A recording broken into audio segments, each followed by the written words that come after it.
पत्रकार बंधुओं, इस लॉकडाउन के दौर में भी आपसे रूबरू होने का जो आज विषय है, मैं आप सबसे परिचित हूँ, आप भी हमसे परिचित हो और एक दूसरे को हम बाय नेचर भी जानते हैं। स्टोन क्रशर ओनर एसोसिएशन की तरफ से आज ये प्रेस कॉन्फ्रेंस है और हमने सोचा था कि आज प्रेस क्लब में बैठेंगे, लेकिन वहाँ बंद होने के कारण आज हमने अपने घर पे ही आपको बुलाया है। ये मेरे साथी सभी हमारे स्टोन क्रशर्स तवी के अंदर हैं और सभी यूनिट होल्डर्स बाकायदा रजिस्टर्ड अपनी ओन्ड मालकी ज़मीनों के ऊपर stone crusher with due permission लगा के पिछले 12-15 साल से काम कर रहे हैं। मैं 2 मिनट पहले आपको बता दूं, क्योंकि आज ये थोड़ी इमोशनल प्रेस कॉन्फ्रेंस भी है, क्योंकि शायद हमारी ज़िंदगी और मौत का सवाल है। हो सकता है मैं भावुक हो के अनपार्लियामेंट लैंग्वेज भी इस्तेमाल करूंगा, लेकिन मेरा आपसे निवेदन है कि उसको छुपाइएगा मत। अगर मैं किसी अफसर के ऊपर अब्सर्ड लैंग्वेज इस्तेमाल करूंगा तो उसको कवर मत कीजिएगा, उसके कानों तक पहुंचने दीजिएगा, ताकि उसको एहसास हो कि उसकी वजह से कितने घर जो है तबाही होने की कगार पे आने वाले हैं। तभी के अंदर 2017 तक, तकरीबन अगस्त 2017 तक सब कुछ बड़ा सामान्य था। जॉर्जियन माइनिंग के माध्यम से माइनिंग चलती थी, सब यूनिट होल्डर्स ठीक से काम कर रहे थे, गवर्नमेंट के घर में भी रेवेन्यू आता था। कुछ वेस्टेड इंटरेस्ट के लोगों ने 2017 में PIL लगाई थी, आपको पता है, कोर्ट में, कि तवी को बचाना है, तवी के अंदर इलीगल माइनिंग चलती है। लेकिन उस PIL में कहीं नहीं लिखा गया था कि तवी के अंदर, तवी की जब मैं बात करूंगा खाली जम्मू नहीं, बडियाल ब्राह्मणा से के रामनगर तक तकरीबन 45 स्टोन क्रशर तवी के किनारों पे, तवी से दूर अपनी मालकी जमीनों पे क्रशर वाले बैठे हुए हैं, जो गवर्नमेंट के रजिस्टर्ड लाइसेंसी होल्डर्स हैं। और कहीं भी PIL में ये नहीं लिखा गया कि ये जो माइनिंग होती है ये क्रशर वाले करते हैं, ये चोर है, या माइनिंग कौन करता है। लेकिन माइनिंग इलीगल होती है, ये PIL थी। हाई कोर्ट डबल बेंच ने इसका सीरियस कॉग्निजेंस लिया और एक ब्लैंकेट बैन ऑर्डर कर दिया कि माइनिंग तवी के अंदर टोटल बंद।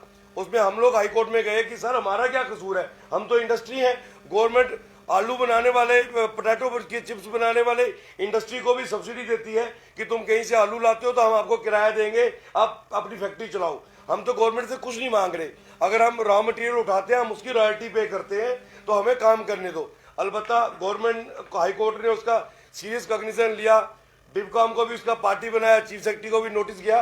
लेकिन 2017 के बाद तभी के अंदर जो माइनिंग चली वो गैर कानूनी तरीके से खुलम खुला चली और पूरे का पूरा जॉर्जियन माइनिंग डिपार्टमेंट उसमें इन्वॉल्व रहा। और तकरीबन जो भी DMO इस दौरान रहे उन लोगों ने खुलेआम अपनी मंडी चलाई। खास करके मैं कहूंगा साथियों, जो वर्तमान दौर में DMO जम्मू है, अंकुर सचदेवा, सही मायने में हरामजादा, नाली का कीड़ा, एक इतना घटिया इंसान। मैं तो उसके माँ बाप को भी कोसूंगा कि तुम कितने घटिया माँ बाप हो जिन्होंने इस कुत्ते को पैदा किया, जो कुत्ता जम्मू कश्मीर की मिट्टी को बेच रहा है। पिछले 2 सालों से तवी के अंदर जो माइनिंग हुई है, खास करके रिंग रोड का काम चल रहा है, अखनूर का 4 वे का काम चल रहा है, आपसे कुछ छुपा नहीं, तकरीबन 2700 करोड़ के काम चल रहे हैं। और ये जो माइनिंग हुई है, हम ये कहते हैं नेशनल इंपॉर्टेंस के प्रोजेक्ट है, इनको स्पेशल परमिशन मिली होगी। 2 मिनट के लिए आपने इनको दे दी परमिशन, ये बाहर के लोग हैं, करोड़ों रुपए कमा के अपने घर चले जाएंगे। लेकिन जम्मू का जो इंडस्ट्रियलिस्ट, हमारे जैसा स्टोन क्रशर, और फिर वो गरीब एक ट्रॉली वाला, 2 खच्चरों और घोड़ों वाला जो भुखमरी के कगार पे आ गया, उसके घर में राशन क्या इस अंकुर सचदेवा का बाप डालेगा या माँ डालेगी? इस अंकुर सचदेवा ने पूरी की पूरी तवी को बेच दिया है। साथियों, हमारे पास पूरा आंकड़ा है, जॉर्जियन माइनिंग के घर में पिछले 2.5 सालों से जो रेवेन्यू जाना चाहिए था रिंग रोड का, जम्मू से मुट्ठी के फ्लाईओवर का, जम्मू से अखनूर के 4 वे का, तकरीबन 350 से 400 करोड़ जाना चाहिए था, जो सिर्फ गया है 6 करोड़। बाकी पैसा कहां गया, किसके घर गया? हमने DMO को पूछा, वो मुझे कहता मुझे ऊपर जवाब देना होता है। ऊपर डिवकॉम है, SSP है, SP है, SHO है, चौकी अफसर है, सारे मेरे से पैसे लेते हैं। मैंने इसलिए आपसे कहा कि ये बड़ी इमोशनल प्रेस कॉन्फ्रेंस है, मेरे किसी बात को आप छुपाना मत। मैं एक विधायक रहा हूं, एक जिम्मेवारी के साथ एलिगेशन लगा रहा हूं। ये फेक एलिगेशन नहीं है।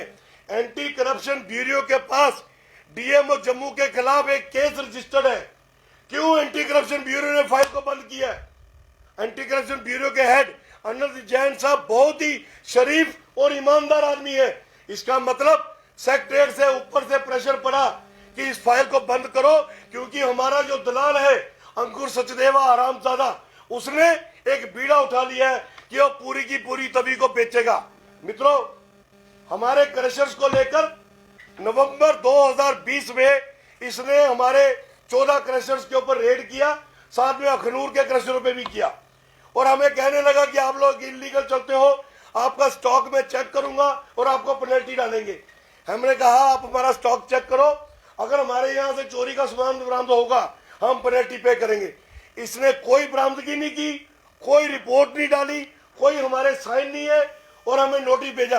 फॉर एग्जांपल मुझे नोटिस भेजा 10 फरवरी 2021 को 22 लाख रुपए का, इनको नोटिस भेजा 25 लाख रुपए का, इनको नोटिस भेजा 11 लाख रुपए का, ऐसे सभी क्रशर वालों को भेजा। अखनूर में भी रेड किया, वहां कुछ क्रशरों के ऊपर 1.5 2 करोड़ का स्टॉक था, उनको नोटिस भेजा 5.5 लाख का, और 25 लाख उनसे कैश लिया। इसका हमारे पास सबूत है कि किसके थ्रू पैसा गया। अंकुर सचदेवा के घर पैसा गया, उसका एक सिपा सलाहकार है जॉर्जियन माइनिंग डिपार्टमेंट का सेक्शन अफसर भारत भूषण टकला, पिछले दिनों आरसपुरा के लोगों ने उसको ढूंढ के मारा था, और उसका ड्राइवर भानु प्रताप सिंह, ये दोनों एजेंट हैं। अखनूर बेल्ट से पैसा घुराना और अंकुर तक पहुंचाना, और अंकुर कहता है मैं एसएसपी जम्मू और डिपकाम जम्मू को महीना देता हूं। ये जो चोरी तभी में हुई है, इसकी रिकवरी मैंने कहां से करनी है? मैं आप लोगों से करूंगा। हमने हाई कोर्ट में उस पेनल्टी के खिलाफ गए, हमने हाई कोर्ट को कहा ये पेनल्टी जस्टिफाइड नहीं है, हमारे ऊपर नहीं लगती। ये जो प्रोडक्ट बता रहा है कि मेरे यहाँ से बरामद हुआ है, वो ये साबित ही नहीं कर रहा। फिर भी हमने हाई कोर्ट को कहा अगर गवर्नमेंट हमें काम करने दे, हम कंडीशंस के साथ, शर्तों के साथ, विद अपील हम कंडीशनल पैसा दे देते हैं, लेकिन जब हमारी अपील सेटल हो जाएगी तो हमें पैसा वापस होना चाहिए। हाई कोर्ट ने 19 अप्रैल को, क्या ऑर्डर है, 19 अप्रैल को एक ऑर्डर इशू किया, पेपरों में भी आया कि डिवकॉम जम्मू, उसकी टीम और जॉर्जियन माइनिंग डिपार्टमेंट जितने भी क्रशर बंद हुए हैं, उनको अगर उनकी को पेनल्टी बनती है, पेनल्टी का 10% लेकर 36 किस्तें करके उनको परमिशन दे दो। हम लोगों ने मन बनाया, हालांकि मैं तैयार नहीं था।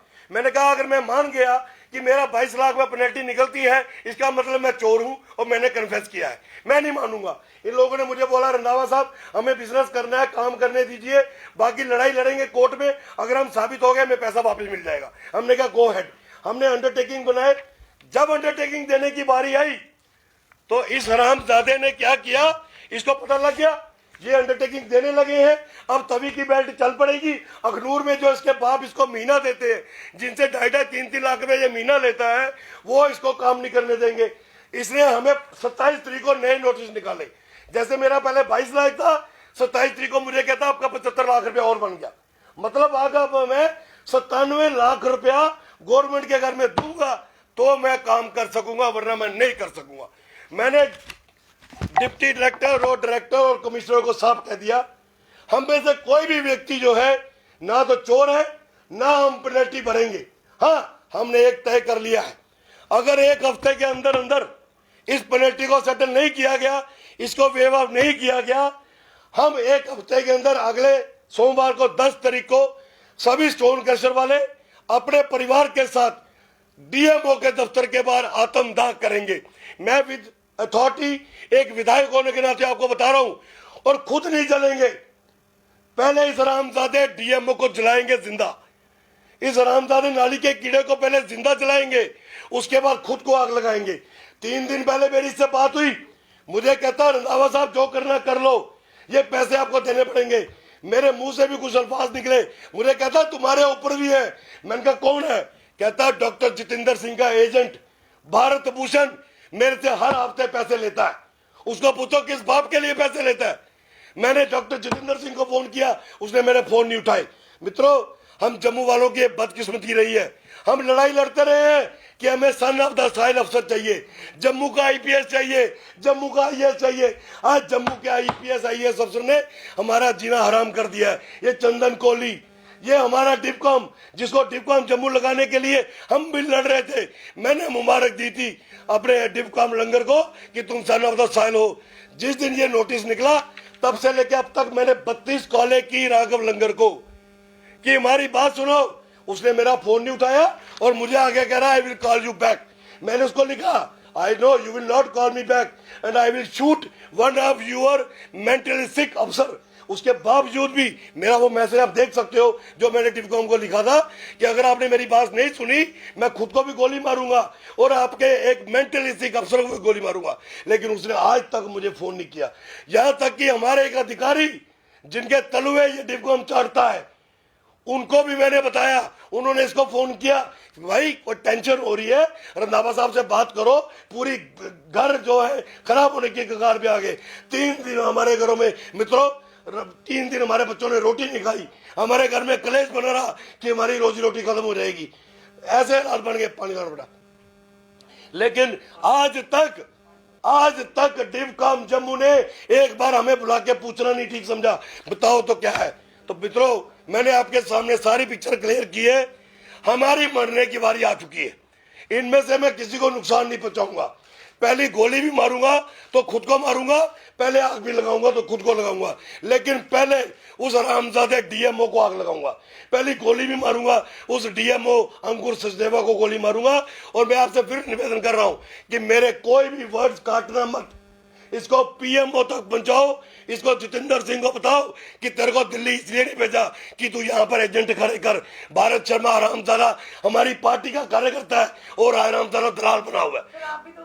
मैं बिल्कुल कह रहा हूँ, मैं उस पार्टी का लीडर हूँ, आज भी हूँ, डंके की चोट में हूँ और बीजेपी का इसमें कोई रोल नहीं है दलाल पैदा करने में। अब जितेंद्र सिंह ने अगर दलाल पैदा किए हैं तो जितेंद्र सिंह जवाब देगा, विक्रम रंधावा उससे जवाब मांगेगा कि आपको नहीं लगता कि अपनी पोस्ट का जिस पद पे वो बैठे उसका गलत इस्तेमाल कर रहे हैं? मैं कहता और भी लोग उन पे जो उठाते थे आरोप लगाते हैं। यस मैं वही कह रहा हूँ।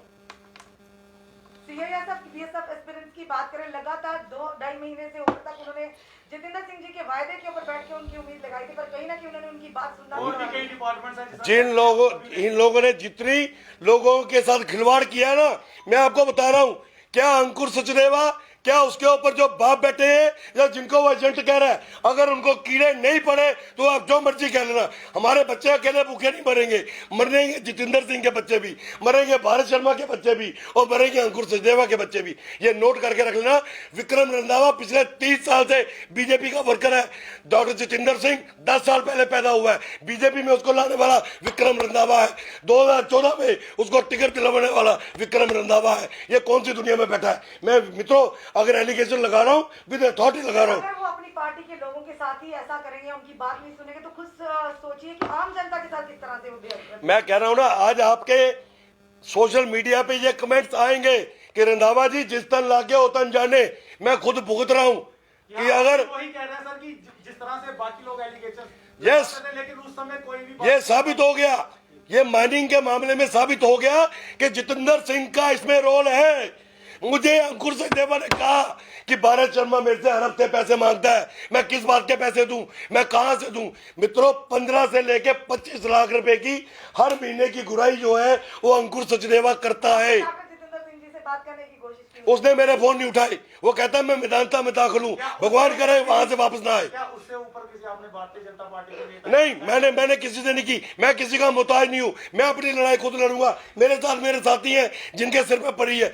आज एक्साइज वाले रो रहे हैं, ये जितेंद्र सिंह की बददुआ लग रही है। मैं आपको खुद कह रहा हूं, ये एक्साइज वालों के साथ ऐसे नहीं हुआ, ये प्लानिंग के साथ हुआ है। आज हमारे सिर पे पड़ी है ना, इसलिए हम भड़क रहे हैं मित्रों। और मैं आज अपनी लीडरशिप को कहता हूं कि विक्रम रंधावा ने अगर बगावत की है, मैं पार्टी के खिलाफ नहीं हूं, ना अपनी लीडरशिप के खिलाफ हूं, लेकिन जो पार्टी के हैं ना लोग, तो भाजपा से ही है ना। बिल्कुल वो उनको भुगतना पड़ेगा। और 1 हफ्ते के अंदर अगर चीफ सेक्रेटरी ने, कमिश्नर सेक्रेटरी ने ये ऑर्डर वापस नहीं लिए, अगले सोमवार को आप रियाड़ी में ना दफ्तर का अम्पला में न्यू प्लाट में आप डीएमओ के दफ्तर के बाद 11 बजे आ जाइएगा। विक्रम रंधावा सबसे पहला होगा वहां पे मिट्टी का तेल लगा के आग लगाने वालों में से। मैं इतनी जल्दी मरने वाला नहीं था, लेकिन इस हरामजादे अंकुर सचदेवा ने हमें वहां पर लाके खड़ा कर दिया है कि हमारे लिए आगे मौत के सिवा कुछ नहीं है। हमारे बच्चे खून के आंसू रो रहे हैं कि हमने ऐसा कौन सा पाप कर दिया, साला चोरी करे ये और भुगतान करे हम। इसलिए एंटी करप्शन ब्यूरो जम्मू के कई ट्रेडर्स बंद होने की कगार पे हैं और लोग सड़कों पे हैं, उसका कारण, सबसे बड़ा कारण आप क्या समझते हैं? उसका कारण है अंकुर सचदेवा जैसे दलाल जो सिविल एडमिनिस्ट्रेशन में पुलिस के एजेंट बन के बैठे हैं। इसने मुझे खुद कहा कि जितने चौकी अफसर हैं मेरे से महीना मांगते हैं, जितने डीएसपी हैं मेरे से महीना मांगते हैं, मैं दावा साहब कहां से दूं? इसने मुझे अंकुर ने खुद कहा। अब आप बताओ इससे ज्यादा सबूत आपको और क्या चाहिए? बाकी आप कुछ पूछना चाहते हो मैं हाजिर हूं, लेकिन मेरी कोई भी एलिगेशन गलत नहीं है। गवर्नमेंट के घर में रेवेन्यू आना चाहिए था, वो नहीं आया है। जितने भी प्रोजेक्ट चल रहे हैं सबका पैसा जो है अंकुर सचदेवा के घर गया है। एंटी करप्शन ब्यूरो इसके घर में रेड करे, मैं आपको यकीन दिला सकता हूं करोड़ों रुपया इस हरामजादे के घर से निकलेगा।